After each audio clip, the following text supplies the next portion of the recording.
हमें एक जगह दिखाई जाती है जहाँ पे बियांका उसकी आंख खुलती है और तब वो खांस रही थी। तो तब अपना सर पकड़ते हुए कहती है आखिर हम लोग पहुंच कहाँ गए हैं। लेकिन हमारी एलर्ट वहां पर देख रही थी और जैसे ही बिया वहां पर देखती है ना तो वो जगह कोई कब्रिस्तान था। तो दोनों ही बहुत ज्यादा डर गई थी। तो बिया कहती है कि यार हम लोग तो लाइब्रेरी में थे ना, आखिर ये हो क्या रहा है। तो हमारी सोचती है मुझे लगता है बियांका मुझे आइडिया है कि क्या हुआ है। और तभी उसके सामने नोटिफिकेशन आई थी, आप गिलेड कैसल के अंडरग्राउंड सिमेट्री में दाखिल हो चुकी हैं जो कि एक क्लास का डंजन है। वो सोचती है हम लोग तो बर्बाद हो गए। तो तभी उसे याद आता है जब उसने बुक में पढ़ा था उसके भाई ने कहा था ये सारी मेरी लेट सिस्टर की बिलोंगिंग्स है, क्योंकि वो एक सील डंजन में चली गई थी जो कि काउंट के कैसल के नीचे था। तो वो सोचती है मुझे समझ आ गई, उस दिन मैं मरने वाली थी, मतलब वो आज का ही दिन था। लेकिन इसके अलावा मेरे साथ बियांका भी आ गई है, इसीलिए मेन स्टोरी में उसका कभी जिक्र नहीं हुआ। तो इसी वजह से हम दोनों आज ही मरने वाले हैं। तो तब वो कहती है एली मुझे लगता है हम लोग डंजन में हैं, लेकिन अब हम क्या करें। मैंने सुना था कि डंजन से बाहर निकलना बहुत ज्यादा इम्पॉसिबल होता है और हमें डंजन मास्टर को मारना पड़ेगा। वो कहती है इट्स ओके बिया, हम लोग सेफ रहेंगे।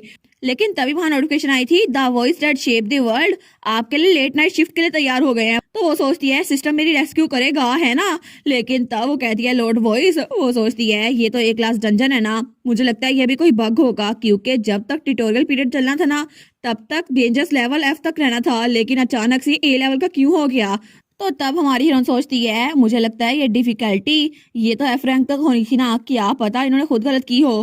तो तब वहां नोटिफिकेशन आई थी the voice that shape the world, उनके हिसाब से सिस्टम में कोई बग नहीं आया। तो हमारी सोचती है लेकिन एफ रैंक का रखने की वजह ये थी ना ताकि मैं मर ना सकूं, लेकिन क्या इसका मतलब है कोई मिस्टेक हो गई है। लेकिन नोटिफिकेशन आई थी ऐसी कोई मिस्टेक नहीं हुई। वो सोचती है इसका मतलब है कि आपने ये सब कुछ खुद प्लान किया था ताकि आप मुझे मार सके। पहले मुझे इतनी छोटी सी उम्र में मार दिया और यहाँ ट्रांसमाइग्रेट कर दिया, लेकिन आप फिर से मुझे मारने वाले हैं। तो नोटिफिकेशन आई थी नहीं नहीं ऐसा कुछ भी नहीं है। तो तब वो दिल में कहती है तो इसके लिए फिर मुझे कंपनसेट करे, या तो इस डंजन को बहुत ज्यादा इजी कर दे क्लियर करने के लिए, या फिर मुझे पावरफुल कर दे। तो वो स्टार्ट शेप द वर्ल्ड वो डीप थॉट में था, लेकिन इर्द गिर्द का माहौल बहुत क्रीपी सा बन गया था और तभी वहां कब्रों में से मुर्दे निकल के बाहर आ रहे थे। तो तब बियांका वो कहती है एली, लेकिन एली वो सोचती है लॉर्ड वॉइस जल्दी करे ना। तो तभी नोटिफिकेशन आई थी voice that shape the world, वो बहुत ज्यादा सोच रहे हैं और ये 3 बार नोटिफिकेशन आई थी, लेकिन तभी फाइनली नोटिफिकेशन आ गई थी, उन्होंने डिसीजन बना लिया है और तभी उसके हाथ में कुछ पावर्स आने लगती हैं। वो सोचती है लगता है मुझे पावर्स मिल रही है, ये तो एक नई स्किल है ना, चलो मैं सिस्टम विंडो को चेक करती हूँ। लेकिन जैसे वो उसको चेक करती है ना वो कहती है ये तो बिल्कुल मेरी एक्सपेक्टेशन से और है। तो तभी वो मुर्दे वो हड्डियां उसकी तरफ भाड़ रही थी, लेकिन तब बियांका तो बड़ी डर गई थी, उसने उसका हाथ और जोर से पकड़ लिया था। तो हमारी उन कहती है फिक्र ना करो भैया, सब कुछ ठीक हो जाएगा, मैं तुम्हें प्रोटेक्ट करूंगी। तो बिया कहती है एली ओके फिर मैं भी तुम्हें सेफ रखूंगी। वो कहती है नहीं नहीं मेरा ये मतलब है कि मैं सच में तुम्हें सेफ रखूंगी। तो बिया कहती है हाँ हाँ मेरा भी। लेकिन तब वो जो मुर्दे उनकी तरफ भाड़े थे ना वो एक ही जगह पे रुक जाते हैं और वहां से ब्लैक कलर का ऑरा निकलता है और तभी वहां से एक मॉन्स्टर बन जाता है जो कि कंकाल की शेप में था। वो था नेक्रोमैंसन बैरन आर्डिमन। तो वो कहता है मैं हूँ आर्डिमन इस डंजन का मास्टर और मैं तुम लोग को मार के रहूंगा। लेकिन जब उन दोनों बच्चे को देखते हैं ना वो कहता है तुम लोग तो मेरी एक्सपेक्टेशन से ज्यादा यंगर हो, क्या तुम लोग को यहाँ सेक्रीफाइस के लिए भेजा गया है। तो बिया कहती है सेक्रीफाइस, वो कहता है बिल्कुल। तो बिया कहती है आर्डिमन मैं हूँ बियांका गिलेड और मैं हाउस गिलेड की सक्सेसर बनने वाली हूँ, मैं तुम्हें एक निगोशिएशन करती हूँ, अगर तुम हमें छोड़ दो ना तो मैं तुम्हारे लिए 100 इंसानों की कुर्बानी दूंगी। तो वो कहता है अच्छा एक सक्सेसर, फिर मैं तुम्हारे प्रपोजल को एक्सेप्ट करता हूँ, लेकिन तुम्हें इस सर्वेंट गर्ल को यहाँ पे छोड़ के जाना पड़ेगा। तो वो कहती है बिल्कुल नहीं, मैं उसको यहाँ छोड़ के बिल्कुल नहीं जाऊंगी, हम दोनों के बदले में तुम्हें 200 बच्चों की कुर्बानी दूंगी, लेकिन हम दोनों को यहाँ से जाने दो। वो कहता है तुमने मुझे बेवकूफ समझा हुआ है, एक बार तुम यहाँ से निकल गई तो दोबारा मैं तुम्हें यहाँ पर वापस नहीं ला सकता। तुम्हें लगता है मैं तुम पे ट्रस्ट कर लूंगा क्योंकि तुम एक इंसान हो, क्या तुमने मुझे बेवकूफ समझा हुआ है लिटिल सक्सेसर। और मैं यहाँ सिर्फ तुम्हें जाने की इजाजत दे रहा हूँ, उस बच्ची को नहीं। तो अपना माइंड बना लो तुम्हें यहाँ से निकलना है या फिर नहीं। तो तब हमारी हीरोइन आगे आने लगती है, वो सोचती है सच में कितना बेकार है ना। लेकिन तब भी उसका हाथ पकड़ लेती है, वो कहती है एली प्लीज मत जाओ, तुम मेरे पीछे रहो, मैं हाउस गिलेड की न्यू हेड बनने वाली हूँ, तो मेरा काम है तुम्हें प्रोटेक्ट करना, मैं तुम्हें ऐसे मुश्किल में नहीं छोड़ सकती, तुम मेरी दोस्त हो। तो एलिस की तरफ देखती है तो बिया कहती है एली तुम बहुत ज्यादा स्मार्ट हो, लेकिन फिर भी तुम्हें पता नहीं यहाँ से कैसे निकलना है, हम लोग को बस वेट करना होगा जब तक हेल्प ना पहुंच जाए। तो हमारी उन कहती है बिया थैंक यू सो मच, लेकिन तुम्हें ये करने की जरूरत नहीं है, और मैंने तुम्हें बताया था ना कि हम दोनों बिल्कुल ठीक रहेंगे, तुम्हें याद है ना, तो फिक्र ना करो। और तभी वो अर्धमन की तरफ बढ़ती है और कहती है मैं तुम्हें प्रोटेक्ट करूंगी भैया, और तब अपना हाथ बुलंद करती है। लेकिन तभी वो मॉन्स्टर वो तो डर गया था, तो हमारी हीरोइन जब अपना हाथ बुलंद करती है ना तो उसके हाथ से रोशनी निकलती है। लेकिन उस रोशनी को देखकर वो अर्धमन और हमारी बिया दोनों हैरान रह गए थे। तो वो मॉन्स्टर कहता है ये तो इम्पॉसिबल है। तो हमारी हीरोइन वो कहती है ये पावर ये मुझे खुद मिली है, यही न्यू स्किल जो मुझे मिली है। और तब नोटिफिकेशन आ गई थी आपका रैंक इंक्रीज हो रहा है, अब आप 7th रैंक पे हैं और अगर आपको इसको यूज करना है तो आपको रिक्वायरमेंट्स को मेट करना होगा। लेकिन तभी उसके बालों का कलर चेंज हो रहा था और पिंक से चेंज होकर वो तो सिल्वर और ब्लू हो गया था। तो तभी नोटिफिकेशन आई थी आपके अंदर डिवाइन पावर डाल दी गई है। तो तब वो मॉन्स्टर वो अर्धमान वो कहता है डिवाइन पावर, मुझे यकीन नहीं होता ये पावर अभी भी एग्जिस्ट करती है जबकि गॉड ने इस दुनिया को अबंडन कर दिया था। तो हमारे कहती है आई गेस तुमने अभी तक खबर नहीं सुनी, मैं यहाँ पर उनकी सक्सेसर बनकर आई हूँ। और तभी अपनी पावर यूज करती है ओमनीसेंस। लेकिन तभी वहां पर सामने एक कीबोर्ड आ गया था, तो तब वहां पे लिखा था यहाँ पे सर्च करें। वो सोचती है क्या ओमनीसेंस एक सर्च इंजन है, मुझे पता क्यों नहीं था। लेकिन तभी वो सर्च करती है टॉप 50 डिवाइन स्किल्स इन सेरेंट्रा। तो तब वो डीमन वो कहता है तुम चाहे जो मर्जी करी हो लेकिन मैं तुम्हें ऐसे पीछे बैठ के देख नहीं सकता। और तभी वो अपने हाथ से रेड कलर का गोला बनाता है और उसकी तरफ फेंकने लगता है। वो कहता है मैं तुम्हें जान से मार के रहूंगा। लेकिन तभी हमारी हीरोइन की सर्च कंप्लीट हो गई थी। वो सोचती है ठीक है मैं सबसे पावरफुल स्किल को यूज करूंगी। लेकिन तभी वो फेल हो गई थी। वो कहती है कम ऑन हम लोग मरने वाले हैं। और उसी वक्त उस मॉन्स्टर ने हमारी हीरोइन की तरफ वो गोला फेंक दिया था। वो कहता है तुम मर जाओ। लेकिन बिया चिल्ला कहती है एली। तो हमारी सोचती है ठीक है मैं और नहीं यूज कर सकती तो 15 तो यूज कर सकती है ना। तो तब वो 15 को यूज करती है। तो तभी वहां पे प्रोटेक्टिव शील्ड बन गई थी। वो कहती है सीज बैरियर, इसने मुझे बचा लिया। और तब वहां पे 11 डिवाइन स्किल थी। वो कहती है ओमनीपोटेंस, डिवाइन रिट्रीब्यूशन, तुम वापस रह जाओ। और तभी वहां पर ईट की बिजली गिरने लगती है और सारे के सारे कंकाल उन पे बिजली गिरी थी। लेकिन वो मॉन्स्टर उसके ऊपर बिजली गिरती है और वो तो बिल्कुल गायब हो रहा था। लेकिन थोड़ी देर बाद वो बेचारा तो जल भुन गया था और हमारी हीरोइन नीचे आती है। वो कहता है प्लीज मुझे बख्श दो। तो हमारी हीरोइन कहती है ये अभी तक जिंदा है। वो कहता है मैं तुमसे रहम की भीख मांगता हूँ। तो हमारी हीरोइन कहती है रहम ठीक है अगर तुम जीना चाहते हो तो तब उसकी तरफ हाथ बढ़ाती है और कहती है मैं तुम्हें अभी हील कर दूंगी। वो कहता है हील नहीं रुको। तो हमारी हीरो उसको हील करती है। तो हील होने की वजह से वो तो वहां से बिल्कुल गायब हो गया था क्योंकि वो एक मॉन्स्टर था ना जो कि ब्लैक ऑरा से बना था। तो हमारी हीरोइन सोचती है देखा इसने कहा था मुझ पे रहम करो लेकिन हमें तो ये मारने वाला था ना। तो नोटिफिकेशन आई थी कांग्रेचुलेशन आपने डंजन मास्टर को हरा दिया है और अब आप उससे ज्यादा ताकतवर बन चुकी हैं। लेकिन आप उसकी सारी की सारी चीजें अब आपकी हो चुकी हैं। और तब वो ब्लैक हो रहा वो हट रहा था और वहां आसमान साफ हो रहा था। लेकिन तभी वहां पर 2 चीजें भी पड़ी हुई थी, एक बुक थी और एक बैग था। वो सोचती है ये जरूर बॉस मॉन्स्टर को हराने के लिए होगा लेकिन ये बैग क्या कोई स्पेशल चीज है। तो तभी वहां उन चीजों के बारे में लिखा हुआ था। वो सोचती है मुझे लगता है मैं इसको बाद में चेक कर लूंगी। तो पीछे से बिया कहती है एली। वो कहती है बियांका तुम डर गई होगी ना। लेकिन बिया उसके पास आती है और उसके हाथ पकड़ कहती है तुम तो बहुत ज्यादा ऑसम थी, तुम कितनी अमेजिंग थी, मुझे पता नहीं था तुम्हारे पास ये स्किल्स भी हैं। लेकिन सच में तुम्हारी उम्र में स्किल्स होना कितना ऑसम है ना, तुम तो सच में इतनी ऑसम हो।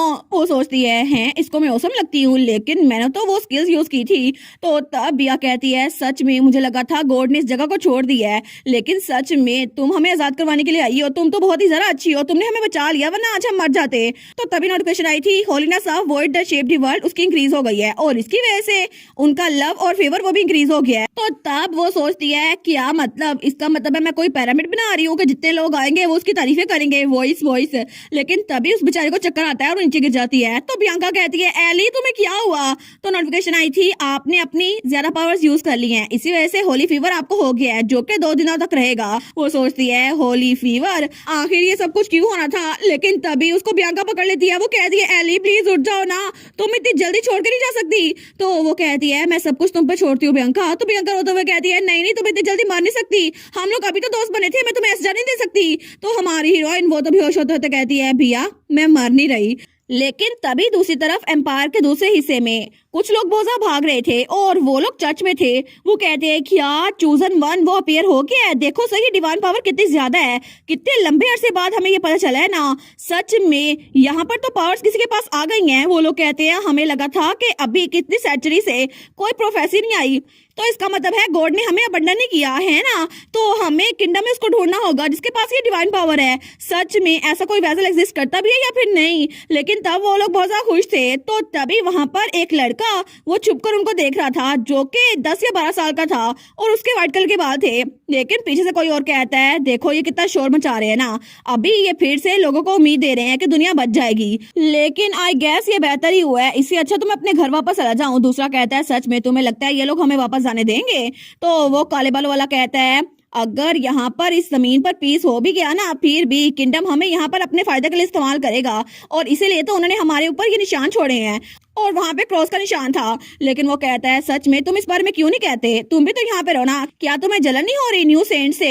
तो तब वहां पर वो लड़का खड़ा हुआ था व्हाइट बालों वाला, उसकी ब्लू कलर की आईज थी। तो वो कहता है, मुझे जलन नहीं हो रही क्योंकि जलन बहुत बड़ा गुनाह है और मैं ऐसा कुछ नहीं सोच रहा। लेकिन तब उसके दोस्त कहते हैं, देखो सही ये कैसे बातें कर रहे हैं, जैसे बड़ा अमेजिंग है, हमारे साथ यहाँ पर आए थे ना। लेकिन दूसरा कहता है, चलो यहाँ चलते हैं। तो वो लोग वहां जाते हुए कहते हैं, अगर कोई सेंट आया ना या सेंटस हुई तो अच्छा होगा अगर वो हीलर हो, क्योंकि हमारा दिल नहीं करता कि ऐसे कोई चोटें खाते जाए। लेकिन तब वो लड़का अपने बाजू में देखते हैं जहाँ पे वो निशान बना हुआ था। तो वो लड़का, वो तो कहानी का मेल लीड था, वो सोचता है पता नहीं वो कौन होगा, लेकिन शायद मुझे गलतफहमी हुई है। फिर भी ये रोशनी, ये तो कुछ ज्यादा ही है और ये इम्पॉसिबल है कि न्यू सेंट आया हो। लेकिन वो जो कोई भी है, शायद उसकी वजह से मुझे अपनी सफरिंग से आजादी मिल जाए, और क्या पता मुझे बार बार टाइम में वापस न जाना पड़े। लेकिन वो सोचता है, आखिर तुम हो कौन? और दूसरी तरफ हमारी हीरोइन, वो तो अपने बेड पे लेटी हुई थी और उसको बहुत तेज बुखार था। लेकिन तभी 2 दिनों बाद उसकी आंख खुलती है। वो सोचती है, मुझे तो बहुत ज्यादा बुरा फील हो रहा है। तो तभी नोटिफिकेशन आई थी, voice that shape the world, वो आपसे पूछ रहे हैं कि आप ठीक है? वो कहती है, मुझे ऐसा लग रहा है कि मैं 10 दिनों के बाद उठी हूँ, हालांकि सिर्फ 2 दिन हुए हैं। तो तब नोटिफिकेशन आई थी, ये सिर्फ साइड इफेक्ट होंगे क्योंकि आपने पावर बहुत ज्यादा यूज की है ना। वो कहती है, अच्छा चलो अच्छा हुआ मैं मरी नहीं। लेकिन वो जो मैंने पावर यूज की थी ना, वो तो बहुत ही ज्यादा औसम थी और मैंने एक क्लास के बॉस को हराया था।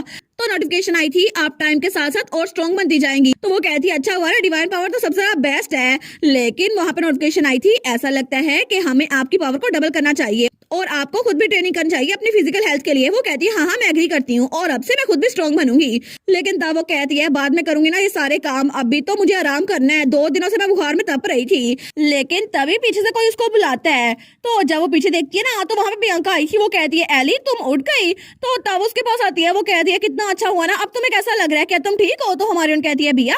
वो कहती है, मैं तो बिल्कुल ठीक हूँ, ये सब कुछ तो पेनल्टी की वजह से हुआ था। तो बिया कहती है, पेनल्टी वो क्या है? तो वो कहती है, नहीं नहीं, मेरा मतलब था कि अब मैं बिल्कुल ठीक हूँ। तो बिया कहती है, अच्छा हुआ ना, तुम 2 दिनों से उठी नहीं रही थी, मैं तो बहुत ज्यादा परेशान हो गई थी। लेकिन हमारी सोचती है, सच में ये तो कितनी अच्छी है ना, हालांकि मैं इसके घर में बिल्कुल एक मेड हूँ, लेकिन फिर भी ये मेरी दोस्त बनकर यहाँ पर आ गई है। तो तब वो कहती है, मैंने तो बहुत सारी चीजें पता की थी, उसके हिसाब से तुम्हें न्यूट्रिएंट्स पूरे करने होंगे। तो हमारी हीरोइन सोचती है, पहले मुझे लगा था ये सिर्फ एक नावल है जो कि अल्फाज में लिखा गया है, लेकिन यहाँ के लोग तो बहुत ही ज्यादा अच्छे हैं, जैसे कि बियांका जो अपनी इकलौती दोस्त की बहुत ज्यादा फिक्र कर रही है, और इसके अलावा वो सब लोग भी जो मेरी फिक्र करते हैं। और जब अगले दिन खाना खाने के लिए गई थी ना, तो हेडमेड और हेड शेफ ने कहा था, एलेट हमने सुना तुम बीमार हो, तो हम तुम्हारे डिजर्ट लेकर आए हैं, ठीक है, तुम आराम से घर जाके खाना खा लेना। लेकिन उसके भाई और उसके फादर ने भी उसकी बहुत ज्यादा केयर की थी। वो कहती है, ये तो बहुत ज्यादा बिटर दवाई थी। तो उसका भाई कहता है, कोई बात नहीं, इसको खा लो ना, तुम्हें बिटर नहीं लगेगा। लेकिन वो सोचती है, सच में ये लोग तो सच में बहुत ही ज्यादा अच्छे हैं, मुझे लगा था गॉड ने मुझे बटन कर दिया है, लेकिन इस नावल में रीइंकार्नेट होना इतना भी बुरा नहीं था।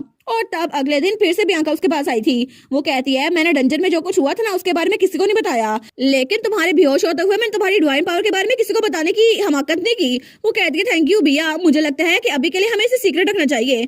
तो बिया कहती है, मैं तो तुमसे एक चीज पूछना चाहती थी, अब तुम इतने स्ट्रॉन्ग बन गई हो, तो क्या तुम डंजन रेडिंग को ज्वाइन करोगी या फिर तुम यहीं पर होगी जब तक तुम ग्रो अप नहीं हो जाती? वो सोचती है, मुझे लगता है कि मुझे और स्ट्रॉन्ग बनना है, तो अभी के लिए मैं यहीं पर रुकूंगी। तो बिया कहती है, फिर मैं भी तुम्हारी हेल्प करूंगी, मुझे पता है मैं लड़ नहीं सकती, लेकिन बाकी की जो हेल्प है ना, बाकी की सारी मटेरियल सपोर्ट और बाकी सब कुछ वो भी तुम्हें दे सकती हूँ और मैं तुम्हारी हेल्प करूंगी। तो हमारी उन कहती है, बिया, तो उसको गले लगा लेती है। वो कहती है, सच्ची तुम तो बड़ी अच्छी है, थैंक यू सो मच। वो कहती है, नहीं नहीं, थैंक यू तो मुझे बोलना चाहिए क्योंकि तुम मेरी प्रीशियस फ्रेंड हो और मेरी सेवियर भी हो एली। वो कहती है, थैंक यू सो मच, और दोनों थैंक यू बोली जा रही थी। तो बिया कहती है, इसके अलावा मैंने लाइब्रेरियन को ये भी बता दिया है कि डंजन के बारे में और बुक्स परचेज करें। तो हमारी हम कहती है, लेकिन अभी हम डंजन की बात कर रहे हैं, तो लाइब्रेरी में जो डंजन था उसका क्या हुआ, उसका हम क्या करें? तो बिया कहती है, वो डंजन, उसको तो हमने हरा दिया है ना, डंजन बॉस को, तो अब हमारे पास 2 ऑप्शन बचते हैं, या तो हम उस डंजन को बिल्कुल खुला छोड़ दें, लेकिन उसकी डिफिकल्टी वो तो गिरती जाएगी क्योंकि बॉस मर गया है, और एडवेंचरर्स वहां जाकर डंजन को कलेक्ट कर सकते हैं और मॉन्स्टर को एक बाय प्रोडक्ट के लिए यूज कर सकते हैं, या फिर दूसरा ऑप्शन ये है कि हम डंजन को क्लोज कर दे, लेकिन वो बहुत ज्यादा डेंजरस है ना। तो हमारी कहती है आई गेस मुझे लगता है कि वो लाइब्रेरी के नीचे है ना, तो उसे क्लोज करने की जरूरत नहीं पड़ेगी, और वैसे भी वहां पर सिर्फ कब्रें और स्केलेटन ही है। लेकिन तब वो कहती है तुम्हारे लिए बहुत ज्यादा मुश्किल होता होगा ना जब तुम मुझे धकेल के लाई थी, क्योंकि तुम अकेली थी। तो बिया कहती है नहीं नहीं, स्केलेटन्स ने मेरी हेल्प की थी। हमारी कहती है स्केलेटन्स ने, उन कंकालों ने, लेकिन वो लोग तो हमारे दुश्मन नहीं थे। तो बिया कहती है नहीं नहीं, मुझे लगता है कि हम लकी थे कि जब मैं तुम्हें उठा के लेके जा रही थी ना, तो वो लोग मेरी तरफ बढ़े और उन्होंने मेरी हेल्प की। पहले मुझे लगा वो बड़े अजीब है, लेकिन वो बेसिकली हमारी हेल्प कर रहे थे। तो हमारी कहती है अच्छा एक मिनट वो चेक करने दो। तो भैया कहती है एली, लेकिन हमारी कुछ ढूंढ रही थी। वो कहती है देखा यही रहा, और वहां पे वही बुक थी जो उसे डंजन से मिली थी। तो वहां पे नोटिफिकेशन आती है कंकाल अब आपसे वीकर है, तो आपसे दब के रहेंगे क्योंकि आप उनकी मास्टर बन चुकी हैं। वो सोचती है ठीक है, मुझे लगता है यही काफी है। वो कहती चल चलते हैं भैया। तो भैया कहती है क्या हम लोग कहाँ जा रहे हैं? तो हमारी कहती है हम लोग पैसे बनाने के लिए जा रहे हैं, क्योंकि अब उन कंकालों से मैं पैसे बनवाऊंगी। और तब हमें उस डंजन की कहानी बताई जाती है जहाँ पे एक प्रिंस बैठा हुआ था। तो वहाँ पे उसके नाइट से वो कहती है योर हाइनेस हम लोग वापस कैसल में लौट रहे हैं, कांग्रेचुलेशन आपकी विक्ट्री के लिए। लेकिन प्रिंस कहता है तुम लोगों ने बहुत ज्यादा काम किया। वो कहते हैं नहीं नहीं, ये तो हमारा फर्ज था। लेकिन प्रिंस कहता है मैं फार्मिंग करना चाहता हूँ। वो लोग कहते हैं सच में? लेकिन ये तो बहुत ज्यादा मुश्किल है ना। तो प्रिंस कहता है बिल्कुल नहीं, मैं सारे फार्मर से बहुत ज्यादा इंप्रेस हुआ और मैं यही करूंगा। तो सब लोग कहते हैं ये तो बड़ी अच्छी बात है, और तब वो प्रिंस को उठाते हैं। वो कहते हैं long live the Prince, long live the Prince.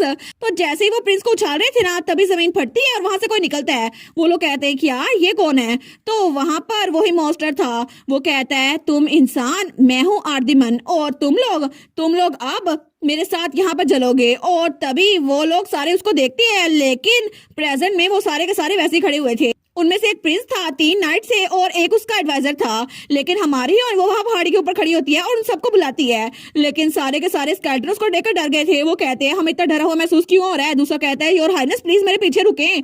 तो बिया कहती है एली आखिर तुम ऐसी जगह से पैसे कैसे बनाने वाली हो? तो हमारे उन कहती है बिया जरा गौर से देखो, ये जगह कितनी बड़ी है ना, और अगर हम इनको यूज करें इन स्केलेटन्स को, तो हम यहाँ पे फार्मिंग कर सकती हैं। और तभी वो स्किल चूज करती है the hands of druid like farmer, और उसकी स्किल लेवल 1 की थी। वो कहती है ठीक है हम लोग एक फार्म स्टार्ट करेंगे, और इसके अलावा मेरे पास जो पोशंस है ना वो भी सारे बड़े फायदेमंद होंगे, और इसके अलावा ये जो जड़ी बूटियां ये मैं पोशन बनाने के इस्तेमाल करूंगी, और मेरे पास पैसा ही पैसा होगा। तो तब वो कहती है आपको क्या लगता है इस बारे में लॉर्ड वॉइस? लेकिन नोटिफिकेशन आई थी लॉर्ड वॉइस अपने डेस्क पर दोबारा आ गए हैं, क्योंकि वो किसी काम से गए हुए थे। वो सोचती है ऐसा लगता है कि लॉर्ड वॉइस बड़े बिजी है। लेकिन तभी नोटिफिकेशन आई थी लॉर्ड वॉइस को और भी काम होते हैं, सिर्फ अपने काम के लिए ना बुलाया करो। वो कहती है ठीक है गुड लक। लेकिन तब वो कहती है सारे के सारे स्केलेटन्स काम पे लग जाओ और अपनी हड्डियां टूटने तक तुम लोग काम करो। तो तब वो कहती है सारे के सारे इस जमीन को कल्टीवेट करो, और यहाँ पर वाटर जैसे नजर आए ना उसको डिग करो, और हमें कुआं भी खोदना होगा। तो तब वो कंकाल वो काम करे थे, लेकिन वो कहते हैं हम ये नहीं कर सकते, हमें लगा था आर्दिमन को हरा दिया गया है तो अब हम आराम कर सकते हैं, लेकिन हमारे पास तो एक न्यू टैलेंट आ गई है। वो कहती है काम करो, बस काम करो। तो तब प्रिंस कहता है ये सच नहीं है, आर्दिमन वो तो हमें पीसेस में स्मैश करता रहता था, लेकिन वो तो लोग को मारता था, और ये ऐसा कुछ नहीं कर रही। लेकिन वहां पर हमें पता नहीं कितने सारे लोग को मारना पड़ा था, हालांकि हम ये नहीं चाहते थे। लेकिन तब वो लोग तो रोने लग जाते हैं। वो कहते हैं सच में योर हाइनेस हमें कौन बचाएगा? तो वो लोग वहां पे लेट गए थे। वो कहते हैं सच्ची हम तो कुछ नहीं कर सकते, हमारी जिंदगी तो बिल्कुल बेकार हो गई है, इतना काम करवाते हैं हमसे। तो हमारे उन पीछे आती है। वो कहती है तुम लोग यहाँ बड़े बड़े क्या कर रहे हो? तुम लोग की हिम्मत कैसे हुई? मेरी बात सुनो और काम करो। तो वो सारे के सारे उठ गए थे। लेकिन तब शाम के वक्त हमारी हीरोइन वो थक चुकी थी। वो सोचती है लगता है पूरा दिन हो चुका है। तो वो कहती है सारे के सारे इधर इकट्ठे हो। तो सारे उसके पास आते हैं। उन्होंने कुआं भी खोद लिया था और वहां पे कुछ जमीन वो भी खोद ली थी। तो वो कहती है तुम लोगों ने अच्छा काम किया, अब ऐसा करो कि 7 कब्रें खोदो और आज का दिन हम काम खत्म करते हैं। वो लोग कहते हैं क्या कब्रें? लेकिन ये टायरेंट क्या ये लोगों को मारेगी? तो हमारे कहती है तुम सारे के सारे। वो लोग सीधे हो जाते हैं। वो कहती है तुम लोग 5 हो ना, और इसके अलावा भी 2 लोग यहाँ पर थे, तो ये कब्रें तुम लोगों के लिए है। तो वो लोग कहते हैं क्या ये सच्ची हमारे लिए है? तो तब वो सोचते हैं पहले तो जब अर्धमान था ना तो हमारे पास कोई ग्रेव भी नहीं थी, और हमें एक ही ग्रेव में 5 लोग को फिट होना पड़ता था। लेकिन सच्ची ये तो बड़ी अच्छी है ना, और वो कंकाल उसके फैन बन गए थे। वो कहती है अगर तुम लोगों ने और काम किया ना, मैं तुम लोगों के लिए टॉम स्टोन भी बनाऊंगी, और उस पर तुम लोग का नाम भी लिखूंगी, और तुम लोग के लिए फ्लावर्स भी ऐड करूंगी, और तुम लोग जरूर ऑर्डिनरी लोग होगे ना। तो वो सारे कंकाल सोचते हैं टॉमस्टोन। तो प्रिंस कहता है सच्ची उस पे हमारा नाम भी होगा और हमारे फ्लावर्स भी होंगे। तो ये तो हमारी बहुत बड़ी ख्वाहिश थी क्योंकि हम लोग तो अचानक से अनडेड बन गए हैं। लेकिन तब वो सारे नाइट्स कहते हैं योर हाइनेस, ये बच्ची ये तो सच में एक सेंट है ना। और तभी उनको हमारी हीरोइन तो बड़ी अच्छी लगने लग गई थी। तो वो सारे उसके इर्द गिर्द जमा होने लगते हैं। हमारी हीरोइन कहती है कि यार ये लोग इतने करीब क्यों आ रहे हैं। लेकिन तभी सारे के सारे उसको उठा लेते हैं और उसको उछालने लगते हैं। वो तो खुशियां मना रहे थे कि हमारी बॉस बड़ी अच्छी है। लेकिन हमारी उन कहती है कि तुम लोग क्या कर रहे हो। लेकिन बिया तो पीछे से बड़ी प्राउड थी। वो कहती है ऐसा लगता है इनके गैस्टर देखकर ये सारे के सारे खुश हैं। ऐसा लगता है कि सारे के सारे कंकाल ने एली को अपना मास्टर चुन लिया है। ये तो अच्छी बात हुई ना क्योंकि अब एली उनसे कोई भी काम करवा सकती हैं। तो एली पीछे से कहती है बिया स्माइल करना बंद करो और मेरी हेल्प करो। तो वो कहती है तुम लोग मुझे पता है बड़ी खुश हो, लेकिन फिर भी अगर तुम लोग ऐसे करते रहे ना तुम लोग की हड्डियां टूट जाएंगी। तो तभी वहां पर हड्डी टूटने की आवाज आती है। वो कहती है देखा ये डिसलोकेट हो गई ना, अब पछताओ बैठ के। और इसी के साथ ये वाला पार्ट यहीं पर ख़त्म। तो आप लोग बताइएगा आप लोग को ये पार्ट कैसा लगा, और वीडियो को लाइक और चैनल को सब्सक्राइब लाजमी कीजिएगा। बाकी वीडियोस का लिंक भी स्क्रीन पर नज़र आ रहा होगा, तो काइंडली उनको भी चेकआउट कर लें। और thank you so much for watching my videos. Stay safe, bye bye.